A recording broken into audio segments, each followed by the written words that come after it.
Now, start with a container of some kind. I like to use seed trays. Put some compost into it. This is peat-free. Now, I've chosen a variety called Gardener's Delight. So the best thing to do is to put the seeds into your hand rather than trying to sprinkle them direct, because you want to space these out as well as you can. And I find if you just gently press down like that on the surface, it pushes the seeds into the compost. You get really good contact, and that definitely helps germination.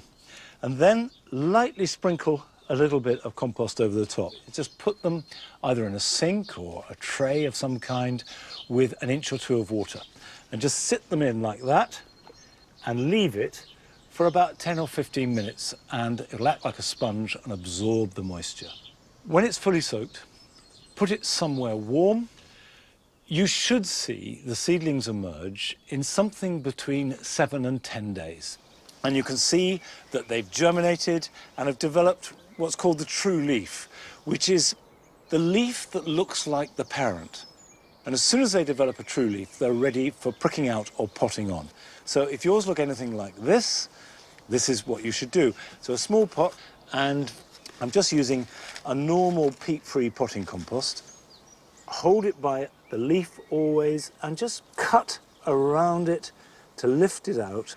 And there you have a root ball. You drop it into the pot like that, hold it steady, and it doesn't matter if I slightly bury the stem, because new roots will develop from it. And these are destined for the garden, not the greenhouse. So I won't even think of planting them out for another 3-4 weeks. I'm going to space these out about 18 inches to 2 foot apart. And tomatoes should be planted good and deep. Make a hole and pop that in like that and go right up to that first leaf. And there are 2 reasons for this. One is to make sure that it's really securely anchored in the soil, because these become quite big and heavy. And the other is because if the stem is in contact with the soil and underground, it will grow more roots.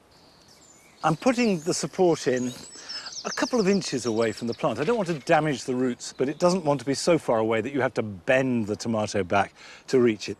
And if you've got any doubts, we'll put your supports in first and then plant up against them. It is important to water them in well and then give them a good soak once a week. At the same time, feed them. Now, you can buy a proprietary tomato feed, and they work extremely well. You can make your own comfrey feed, and I use a lot of seaweed feed. The thing that will do these more good than anything else at all is a nice blazing summer. So fingers crossed for that.